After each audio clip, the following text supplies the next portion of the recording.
Nekonečné more vrchov. Ich končiare sa smelo vypínajú k belasému nebu, ako by ani neboli súčasťou našej zeme, ale bájnym rajom horolezcov. Mohutne a vznešene sťa rozprávkové hrady dvíhajú sa z pôvabných zelených dolín. Nikto nespočíta, koľko veží a ihiel trôni na príkrých hrebeňoch a stenách. Žlté strminy čnejú kolmo zo zelených polian, alebo sa dvíhajú rovno zo sivých sutinových jazykov. Takto predstavil jeden z najuznávanejších horolezcov histórie, Hermann Buhl, čarovnú ríšu Dolomitov vo svojej knihe Od Alp po Himaláje. Dodnes je táto kniha inšpiráciou pre mnohých horolezcov. Aj pre mňa je lezenie veľkých stien tou najobľúbenejšou horolezeckou disciplínou. V auguste roku 2012 prichádzame do Dolomitov, do oblasti Cortini do Ampezzo. Napriek nestabilnému počasiu sa nám počas 3 dní podarí urobiť 2 priestupy veľkých stien. Sú to dolomitské klasiky v 6. stupni obťažnosti. Ako prvú cestu si volíme 500 metrov vysoký južný pilier na Tofanu di Roses cestou Constanty Ghedina. Na nástupe do steny stretávame dvojicu horolezcov z Poľska. Idú do rovnakej cesty ako my. Síce nás trochu spomaľujú, ale aspoň nám pomôžu pri orientácii v stene, pretože náš nákres stojí za fajku dymu. Snažíme sa liesť čo najrýchlejšie, pretože po obede pravidelne prichádzajú búrky. Ostať uväznený v stene v prívaloch dažďa naozaj nie je to, po čom práve túžime. Hoci Lukáš lezie oveľa lepšie ako ja, pravidelne sa striedame vo vedení. Obťažnosť nám veľké problémy nerobí, horšie je to s hľadaním správneho smeru, pretože v stene sa nachádza veľa blúdnych skôp a slučiek. Navyše to, čo pri pohľade z údolia vyzeralo ako ostrá hrana, kde nebude problém s orientáciou, sa teraz ukazuje ako široký pilier s mnohými možnosťami postupu. Orientujeme sa podľa žltého strechovitého previsu vysoko nad našimi hlavami. Vždy, keď nájdeme štand, uľaví sa nám, lebo vieme, že sme dobre. Skoby a kladivo nemáme. Musíme si vystačiť zo sadov klinencov, pár frendami a tým, čo po sebe zanechali predchádzajúce družstvá.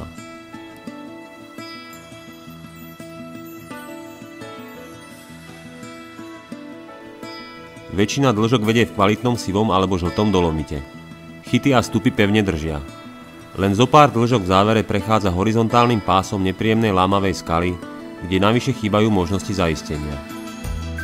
Práve v tomto úseku vypadol prvolezec v trojčlennom družstve, ktoré lezie asi 200 metrov vľavo od nás. Je zrejme zranený, pretože o chvíľu priletí vrtuľník a všetkých 3 postupne vyťahne z kolmej steny. Na psychickej pohode už aj tak poznačenej blížiacou sa búrkou nám to rozhodne nepridalo. Našťastie stena sa za chvíľu položí a po niekoľkých ľahkých dĺžkach v prvých kvapkách dažďa doliezame na vrcholový hrebeň. Už len rýchle podanie rúk a ani prietrž mračien nám nezabráni zostúpiť do bezpečia nášho karavanu v údolí.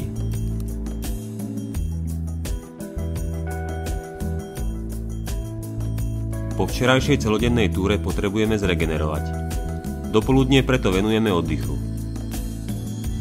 Lukáš pripraví perfektné chili con carne s cestovinou a včerajší šťastný návrat zapijeme fľaškou červeného. Popoludní sa presunieme asi 40 km východne pod Trecime di Lavaredo a hneď sa vydáme na prieskum terénu. Zajtra máme v pláne vyliezť 400 metrov vysokú žltú hranu na Cimu Piccolu. Parkujeme priamo pod vežami a tak môžeme celé poobedie stráviť obdivovaním okolia. Celá táto oblasť je pretkaná značenými turistickými trasami. Tí skúsenejší sa takmer na každý vrchol môžu dostať zaistenou cestou. V taliančine Via Ferratov. Jedna z najpopulárnejších vedie na Paternkofel. Z protiľahlého vrcholu pozorujeme malinké postavičky stratené v obrovskej stene. Keď sa začne stmievať, sme zase hladní ako vlci. Karné je zjedené a tak máme chili con fazole. A samozrejme fľaštičku červeného. Celú noc lialo ako skrhli, ale ráno je jasno. Predpoveď počasia je opäť neistá, takže radšej nastúpime hneď pri východe slnka.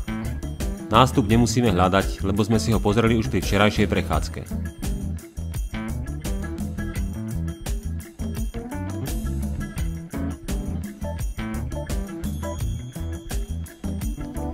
Ťaháme dĺžku za dĺžkou v nádherne dožlta sfarbenej skale. Expozícia je úžasná, ale veľmi si ju neužijeme kvôli hustej hmle, ktorá nás sprevádza už od nástupu. Hmla je zrejme zodpovedná aj za dokonalý pocit samoty, ktorý zažívame hneď ako sa vzdialime pár metrov od štandu.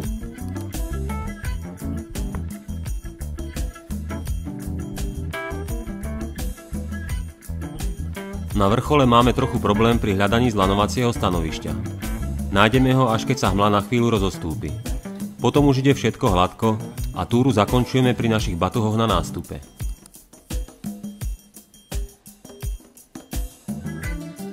Davy turistov nás rýchlo privádzajú späť do reality. Rozmýšľam, aký odlišný je svet tam hore. Svet veľkých stien, z ktorého sme sa práve vrátili. Možno práve táto odlišnosť je zdrojom neutíchajúcej túžby, ktorá nás tam vždy znovu a znovu privádza, napriek všetkým rizikám a nepohode, ktorá je nevyhnutnou súčasťou takýchto podnikov.